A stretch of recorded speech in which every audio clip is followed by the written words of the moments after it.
오늘의 묵상 한 장은 잠언 31장입니다. 오늘도 생명의 말씀과 기도의 능력으로 천국을 실감하는 은혜가 있기를 원합니다. 이제 잠언 전체의 핵심 결론을 30장, 31장을 통해서 말씀을 하고 있는데, 자, 그 중에 잠언 31장 이 내용은 바로 어머니가 훈계한 잠언 이렇게 말씀을 하고 있어요. 그래서 1장부터 30장까지는 아버지가 아들에게 그리고 자녀들에게 이렇게 전한 잠언이라면 31장은 어머니가 이제 자녀에게 훈계한 잠언이 되어져요. 자, 그러면서 오늘 31장 이 내용은 두 부분으로 나누어 살펴볼 수가 있습니다. 그래서 1절부터 9절까지 이 내용은 이제는 느무엘이라는 왕의 어머니가 왕에게 훈계하는 내용이 1절에서 9절까지라면 10절부터 31절까지는 현숙한 여인을 이렇게 찾아 얻으라는 내용이 소개가 되고 있습니다. 자, 그 중에 1절 내용을 통해서 보면은 느무엘 왕의 말씀한 바 곧 그 어머니가 그를 훈계한 잠언 그랬습니다. 그러니까 지금 느무엘의 어머니가 그 왕된 느무엘을 훈계한 잠언 이렇게 말씀을 하고 있죠. 근데 여기서 등장하는 느무엘 왕은 누구냐? 이 내용은 성경 속에 기록되지 않는 왕입니다.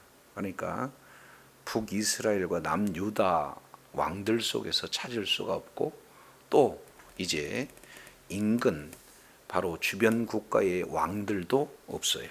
그러면 이 느무엘 왕은 누군가 하는 내용들을 이제 학자들은 최종적인 결론으로 이 느무엘은 솔로몬의 어릴 때의 애칭이다 이렇게 결론을 짓습니다. 그래서 잘 아시겠지만 솔로몬에게는 여러 이름이 있죠.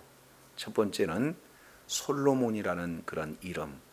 이제 아버지가 이제 전쟁에 계속해서 많은 피를 흘리기 때문에 아버지의 마음을 담아서 내 뒤를 이을 왕은 바로 평화의 왕이었으면 좋겠다 하는 그 염원을 담아서 솔로몬, 다른 말로 샬롬, 평강의 왕, 이런 어떤 내용이 솔로몬의 내용이라면, 이제 느무엘은 누가 되는 겁니까?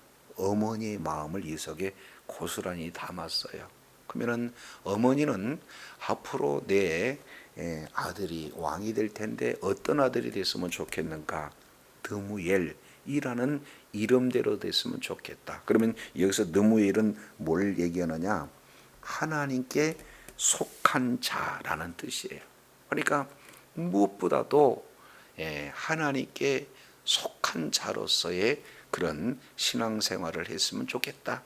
그러한 하나님의 속한 자로서 바로 신앙의 정체성을 가지고 왕들을, 백성들을 통치하는 그런 자녀가 되었으면 좋겠다. 그 내용이 담겨져 있어요.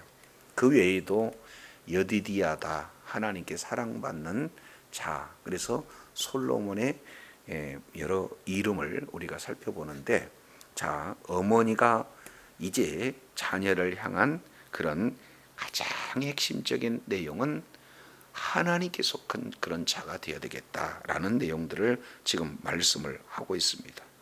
자, 그러면 이런 자가 이제 하나님께서 정말로 하나님께 속한 자로서 국정 운영을 진행해야 되는데 그렇지 않았던 것 같아요. 그래서 어머니가 왕인 자녀에게 훈계해요. 어떤 누구의 훈계도 이제 받아들일 수 없는 위치가 왕이잖아요. 그러나 어머니는 자녀를 위해서 훈계하는 내용이 바로 소개가 되는데 2절 보시기를 바랍니다.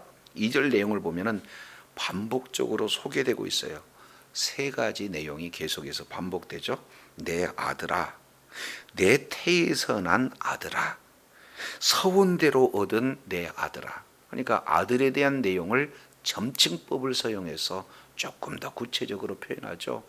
예, 한마디로 느무엘이라고 하는 이 아들은 어머니가 어떻게 이제 얻은 아들인가? 서원을 통해서 얻은 아이다. 한마디로 기도를 통해서 얻은 아이다. 하나님께 기도해서 서원함으로 얻은 아들, 소중한 아들, 그 이름은 바로 느무엘, 하나님께 속한 자다라고 이름을 지은 그 아들이에요. 그런데 왕인 아들에게 내가 무엇을 말할꼬, 내가 무엇을 말할꼬, 내가 무엇을 말할꼬 세 번 계속해서 말씀을 하고 있는 그런 내용은 할 이야기가 너무 많다는 거예요. 그럼에도 불구하고 아주 절제된, 그리고 사랑을 담아서 이제 훈계한 그런 내용 세 가지가 소개가 되고 있습니다. 그 내용 가운데 크게 왕이 이제는 멀리 해야 할 일, 그리고 왕이 힘써 해야 할 큰 두 가지 내용 가운데 왕이 해서는 안 되는, 왕이 멀리 해야 할 세 가지를 먼저 말씀하는데 그 내용이 3절에서 지금 7절까지 내용으로 말씀을 하고 있습니다. 그러면은 첫 번째 내용을 통해서 보면은 3절에 내 힘을 여자에게 쓰지 마라 하는 내용이에요. 여기서 여자에게 쓰지 말라고 하는 이 내용은 이제 정욕적인 그런 자가 되어서 정말로 이 모든 힘을 쾌락을 추구하는 일에 정말로 맡겨준 거룩한 그런 가정을 이제 지키는 그 일보다도 오히려 성적으로 이탈해서 쾌락을 추구하는 그런 자리를 벗어나라 하는 내용이 지금 어머니 첫 번째 피할, 왕으로서 피할 첫 번째 훈계의 내용이 되어집니다. 두 번째 내용이에요. 3절 하반절 내용을 통해서 보면, 자, 왕들을 멸망시키는 일을 행하지 말아라 이렇게 말씀하고 있어요. 그래서 어느 정도 성공을 이룬 왕들은 업적을 기르기 위해서 주변국을 정복하는 그 일들을 자행하게 되는 거죠. 자, 이랬을 때 주변 국가와 화평하는 일이 정복하는 그런 어떤 일보다도 더 귀중하다는 거예요. 사람들을 멸하는, 죽이는 그 일보다도 하나님께서 맡겨주신, 하나님께 속한 자는 무엇보다도 살리는 그런 일들을 진행해야 된다는 거예요. 그렇기 때문에 이제 이런 정복하는, 뭔가 과시하는 그런 일들을 하는 그 일들을 해서는 안 된다 하는 내용들을 두 번째 권면하고 있는 내용이 소개가 되고 있습니다. 세 번째 내용을 통해서 보면은 술 문제예요. 그래서 4절, 5절, 6절 이 내용을 보면은 히브리인들이 즐겨 쓰는 키아즘 구조로 보게 되어지면은 핵심이 뭔지를 잘 설명하고 있습니다. 그래서 4절에 포도주와 6절 맨 마지막에 포도주가 짝을 이루고, 그리고 두 번째 4절 하반절에 독주와 6절 상반절에 독주가 짝을 이루고 5절에 술이라고 하는 내용의 같은 표현을 이제 계속 반복해서 진행하고 있는 그런 내용인데, 자, 4절 계속해서 반복적인 내용이 뭡니까? 술 마시는 것이 왕에게는 뭐하지 않다? 마땅하지 않다. 왕에게는 마땅하지 않다. 특히 독주를 찾는 것은 주권자에게 마땅하지 않다. 그래서 세 번씩 강조하고 있는 내용들을 보게 됩니다. 그러니까 왕과 술과의 관계는 부적절하다 하는 내용들을 말씀을 하고 있어요. 그러면 왜 이렇게 술 먹는 것을 이렇게 마땅치 않다고 강조할까? 그 이유가 5절에 기록되고 있죠. 자, 5절 보시겠습니다. 술을 마시다가 뭘 잊어버려요? 법을 잊어버려요.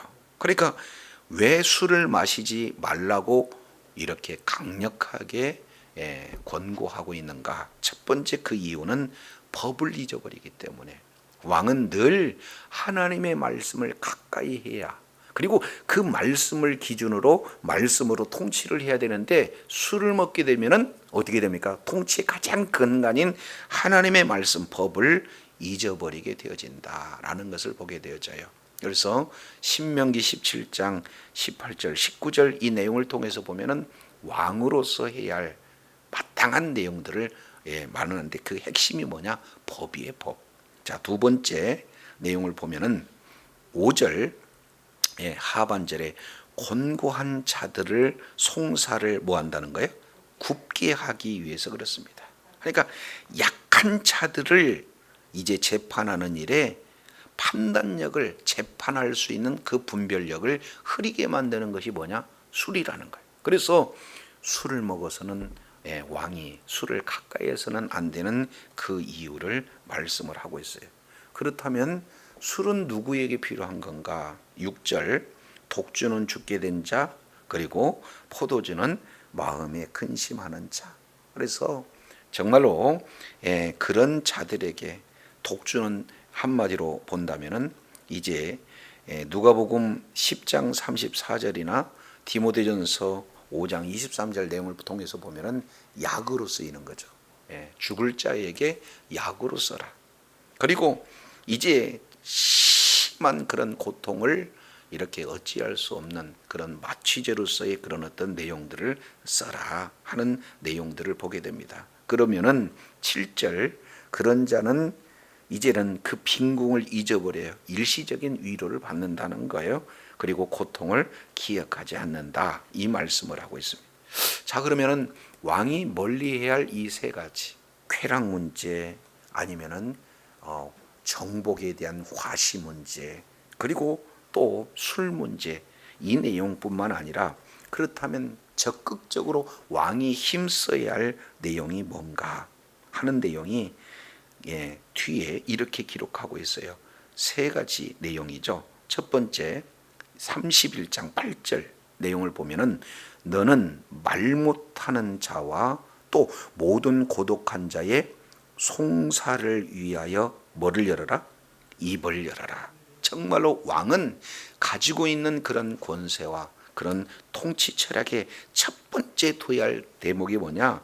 말을 못하는 자, 그 다음에 모든 고독한 자, 한마디로 본다면 사회적 약자를 위해서 억울함을 당하지 않도록 이제 도우라 하는 내용이 왕으로서 이제 적극적으로 해야 할 내용입니다. 두 번째 9절 상반절 내용을 보면 너는 입을 열어 뭘로 재판해요?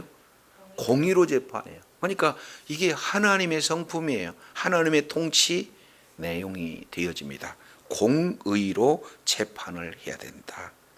그래서 세 번째 내용은 하반절에 이렇게 그죠? 곤고한 자와 궁핍한 자를 신원할지어다. 한마디로 본다면은 자비를 베풀어라는 거죠. 그래서 약자를 위한 보호, 공의의 재판, 그리고 자비의 실천, 이 내용이 왕으로서 통치할 수 있는 바로 권장하는, 적극적으로 힘써야 할 내용 세 가지를 말씀하고 있어요. 자, 여기에서 이제 우리가 한 가지 생각해 볼 수 있는 내용은 어머니의 그런 지혜입니다. 너는 누구냐? 바로 내 이름 느무엘처럼 하나님을 의식하는, 하나님께 속한 자로서 늘 하나님의 속한 자로서의 통치를 해야 된다 하는 핵심적인 내용을 말씀을 하시면서 분명히 잘못된, 그리고 반드시 해야 할 내용을 그저 기도만 하지 않고 남에게 미루는 내용이 아니라 부모가 자녀에게 적극적인 그런 사랑은 뭐 하는 거예요? 마땅치 않다, 마땅치 않다, 마땅치 않다 라고 그 누구도 이야기하지 못한 그런 내용을 자녀에게 정확하게 말하는 그런 어머니, 이 내용을 지금 말씀을 하고 있습니다. 그래서 잠언서 1장 8절 내용을 통해서 보면은 이제는 이스라엘 백성들이 자녀를 신앙으로 잘 지도하는 바로 테필린의 가장 핵심적인 내용이 소개가 되고 있습니다. 이건 여러 차례 말씀을 드렸죠. 아버지는 훈계하고 어머니는 법을 이제 전수하게 되어지고 자녀는 부모 말에 청종하는 그런 자세다라는 것을 말씀하고 있어요. 그래서 끝까지 왕이 된 그 자녀에게도 이제 어머니가 해야 할 아주 충분한 그런 말씀에 따른 그런 전수를 이렇게 하고 있는 것을 1절에서 9절까지 살펴볼 수가 있습니다. 자, 두 번째 내용은 잠언 전체의 사실은 결론이다라고 이렇게 보여질 만큼 매우 중요한 내용이 10절부터 31절까지 기록되고 있어요. 잘 알겠지만 10절부터 31절까지는 총 22구절이죠. 왜 그럴까요? 이것은 답관체라고 해서 이제는 이스라엘 백성들은 하나님께서 이 내용만큼은 반드시 암송해야 된다 하는 의미로다가 답관체의 그런 구조로 성경을 기술하고 있습니다. 자, 이 내용을 통해서 보면은 답관체라고 하는 것은 이제 히브리어 자음이 22개가 있습니다. 그래서 10절 이 내용은 알렙, 그리고 11절 베트, 이렇게 해서 우리나라로 보면은 가나다라, 이렇게 해서 하나의 운을 띄우고 그 내용이 기술이 되고 있기 때문에 이제 누구나 들면 잘 암송하기 쉽도록 이렇게 말씀을 해놨어요. 그만큼 이제 이 내용이 중요하다라는 것을 보게 됩니다. 그러면은 자, 10절 내용을 보면은 무엇이 이렇게 중요하길래 이렇게 답관체로 모든 이스라엘 백성들이 몇 번만 읽으면 아이 머릿속에 기억이 될 수 있도록 이러한 구조를 통해서 기록을 해놨는가 하는 내용을 자 10절을 통해서 보면은 우리 알 수가 있어요. 자, 이제 10절, 누가 현숙한 여인을 찾아 얻겠느냐, 그의 값은 진주보다 더하니라, 이 말씀을 하고 있어요. 여기에 등장하는 내용이 뭡니까? 현숙한 여인이에요. 그러니까 현숙한 여인을 찾아 얻겠느냐, 그러니까 찾고 또 찾고 또 찾는다고 할지라도 현숙한 여인을 찾을 수 있다는 겁니까? 쉽지 않다는 겁니까? 쉽지 않다 하는데요. 그만큼 남자에게 있어서 현숙한 여인은 그만큼 중요하다라는 내용이고, 반면 이 내용은 이제 어머니가 딸에게 전수하는 너는 이런 여인이 되어라 하는 내용입니다. 반면 아들에게는 이러한 현숙한 여인을 이렇게 얻을 수 있는, 바라볼 수 있는, 분별할 수 있는 지혜와 그러한 간구를 하나님 앞에 드려라. 노력해도 이런 여인들을 만날 수가 없기 때문에. 자, 왜 그럴까요? 자, 이제 14장 우리 내용 살펴보면은 14장 1절에 지혜로운 여인은 그 집을 세우되 그랬죠. 그러니까 잠언서 전체의 배경은 뭐냐? 집을 배경으로 하고 있어요. 그러니까 집을 세우는 자냐, 세운 집을 허무는 자냐, 그만큼 여인은 이제 아내의 위치는 집을 세우기도 하고 집을 헐기도 하고 하는 그런 어떤 존재이기 때문에 가장 소중한 그런 내용이 현숙한 여인이다라는 것을 말씀을 하고 있는 것을 보게 됩니다. 그래서 값을 매길 수가 없어요. 그만큼 가치가 귀하기 때문에 10절 그 값은 진주보다도 더하다. 그러니까 여기서 진주라고 하는 것은 가장 소중한 보물, 그거보다 비교할 수 없는 가치가 현숙한 여인, 이렇게 말씀을 하고 있어요. 그건 왜 진주보다도 이제 더한 가치가 있는가 하는 내용을 11절부터 31절까지 계속해서 나열하는데, 이 내용 역시 마찬가지로 히브리인들이 가지고 있는 문장 구조로 기록이 되고 있어요. 키아즘으로. 그래서 반복해서 말씀하고 있는데 가장 그 핵심, 그 중심의 내용은 23절입니다. 자, 우리 23절 한번 읽어볼까요? 시작. 그의 남편은 그 땅의 장로들과 함께 성문에 앉으며 사람들의 인정을 받으며. 그렇습니다. 현숙한 여인은 바로 그 남편을 어떤 자로 만들어요? 그 땅의 장로들. 그러면은 이 장로라고 하는 것은 사회적인 지위로 가장 존경받는 그런 자들을 장로 이렇게 얘기합니다. 그런 자들은 어디에서 앉느냐? 성문에서 앉는다. 이 성문이라고 하는 것은 재판 장소이기도 하고 공적인 장소이기도 합니다. 그러니까 이제는 현명한 여인은 남편을 성문에서 앉게 한다 하는 내용인 이 성문이라는 것은 정치, 경제, 사법, 행정 모든 것의 중심지예요. 그곳에서 대외적인 그런 일을 전념케 하는 그런 남편으로 우뚝 세우는 여인. 그러니까 남자로 봤을 때는 이 현명한 여인을 얻는 거야말로 정말로 최대의 축복 중에 축복, 그런 어떤 내용이 되어지죠. 자, 그러면 이런 가운데 이제 하나하나 이렇게 살펴보면은 11절 보겠습니다. 그런 자의 남편의 마음은 그를 뭐 한다는 거예요? 믿는다는 거예요. 그러니까 남편과의 관계가 이래 철저한 신뢰 관계가 이제 이루어지게 되어지는 거고요. 두 번째 12절 내용을 통해서 보면은 그런 자가 살아있는 동안에 남편은 선을 행한다. 여기서 선을 행한다는 것은 토부예요.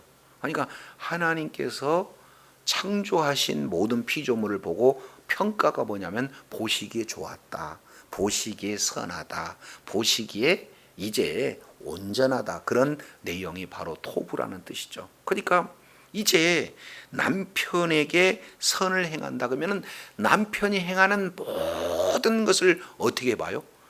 온전하고 아름답고 선하게 이렇게 보는 내용입니다. 그만큼 남편의 그런 행하는 일들을 존중하고 참으로 존경하는 그런 여인의 상을 말씀을 하고 있어요.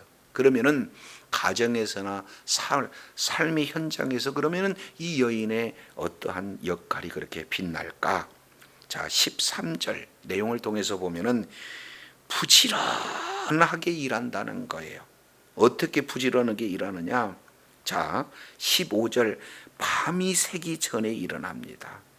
그리고 16절 밭을 이제 이렇게 구입하기도 하고, 그리고 17절 힘으로 이제는 열심히 일을 하고, 그리고 18절 밤 늦게까지 등불을 끄지 않는 그런 어떤 내용을 말씀하고 있어요. 얼마나 부지런하고 근면한지. 그러면서 이것은 가정에서만 철저한 게 아니에요. 20절 내용을 보니까 뭐라고 말씀을 하고 있습니까? 곤고한 자들에게 손을 핀다. 핍절한 자들을 위해서 손을 내민다. 그러니 많은 자들에게 가진 모든 내용들을 가지고 사랑을 이제 또 이렇게 전하는, 바로 이제 자비로운 그런 여인들, 계속해서 많은 사람들을 구제합니다. 그리고 21절 그 집안 사람들을 다 평안하게 만듭니다. 그리고 22절 자기 자신도 그 권위가 떨어지지 않아요. 고귀한 그런 모습을 이렇게 드러냅니다. 그러면서 무엇보다도 남편의 그러한 바로 사회적인 그런 높은 지위에 올리는데 일조를 이렇게 하게 되어지는 거죠. 자, 이런 일들이 계속 반복되어집니다. 그래서 경제, 교육 전반 분야에 대한 내용들을 말씀을 하고 있어요. 그래서 결국에 평가가 어떻게 되느냐, 28절 내용을 통해서 보니까 자식들에게 그리고 남편에게 칭찬을 받아요. 여러 많은 여자들이 있지만, 덕행이 있는 그런 여자들이 있지만 그런 여자들과 비교할 수 없는 뛰어난 여인이라고 평가를 받습니다. 그런데 이런 평가가 왜 이루어질까 하는 내용이 30절에 기록되고 있습니다. 30절, 자, 고운 것도 거짓되고 아름다운 것도 헛되나 오직 여호와를 경외하는 여자가 뭘 받아요? 칭찬을 받아. 가장 핵심적인 내용이 뭡니까? 여호와를 경외하는 것. 그래서 잠언서 전체 구절을 보면은 잠언서 1장 7절 여호와를 경외하는 것이 지식의 근본으로 시작해서 마지막 정말로 그 지혜로운 자가 누구냐? 여인으로 표현이 되면서 그 지혜로운 여자는 다른 여자가 아니라 여호와를 경외하는 여자다. 그러니까 결국 잠언서 전체의 핵심은 내용은 뭡니까? 여호와를 경외하는 지혜로운 자가 지혜로운 자의 삶을 사는 그런 내용을 이렇게 말씀을 하고 있습니다. 그런 자가 뭐예요? 현숙한 여인, 이렇게 말씀을 하고 있죠. 이 현숙한 여인을 에셰트 하일 그래요. 그러니까 현숙한 여인이라고 표현했지만 실제는 유능한 여인입니다. 이것도 번역이 적절치 않아요. 그러니까 이 하일이라고 하는 그런 뜻에는 신앙적으로는 아주 이제 많은 사람들에게 아주 신앙이 좋은, 그리고 경제적으로는 부여가, 육체적인 힘으로는 강건함이, 그리고 인격적으로는 많은 사람들에게 존경받는 전체의 한 단어가 뭐예요? 하일이라는 뜻이에요. 남자로서는 보아스, 여자로서는 룻, 그런 어떤 내용을 잠언서에서는 현숙한 여인 이렇게 말씀을 하고 있습니다. 그래서 어머니는 자녀들에게, 딸에게 이런 여인이 되라. 그리고 아들에게는 이런 여인을 정말로 하나님께 구해서 이런 아내로 맞이하라. 이것이 최고의 축복이니라 말씀을 하고 있습니다. 영적인 측면 내용으로 보면은 이 지혜로운 여인은 무엇을 세워요? 집을 세워요. 그러면은 진정한 바로 남편은 누가 되는 겁니까? 바로 예수 그리스도예요. 그래서 우리는 예수 그리스도를 아주 드높여서 영광스러워 있는 그런 자리에 있고, 우리는 예수 그리스도의 현숙한 여인이 되어서 정말로 바로 하나님의 나라 세워지는 그런 일에 존귀하게 수 있는 그런 복음적인 의미로도 이 속에 담겨져 있습니다. 그래서 잠언에는 두 여인, 바로 음녀가 나와 있고 또 하나는 현숙한 여인이 나왔는데, 진정한 지혜자가 어떤 자리에 있어야 될 것인가 하는 내용을 말씀하고 있어요. 정말로 주님 오시는 그날까지 예수님에게는 현숙한 여인으로서 예수님의 신부로서 잘 갖춰준 그런 여인의 자리에 있어야 할 뿐만 아니라 이 땅 삶의 현장 속에서는 이제는 남자로서는 이런 현숙한 여인을 하나님께 구하고, 그리고 여인으로서는 현숙한 바로 여인으로서 잘 갖춰져서 정말로 하나님 앞에 존귀하게 있으면 그런 축복의 가정이요, 신앙의 명문 가정의 가장 소중한 기틀이 되어지는 그런 놀라운 역사가 있기를 원합니다. 기도하겠습니다. 하나님 아버지, 잠언서 전체 내용이 여호와를 경외하는 것으로 시작해서 여호와를 경외하는 것으로 마무리를 짓는, 참으로 지혜가 무엇인지, 그것은 바로 여호와를 경외하는 것이 지식의 근본이요 지혜의 근본임을 잠언서를 통해서 다시 한번 일깨워 주시니 감사합니다.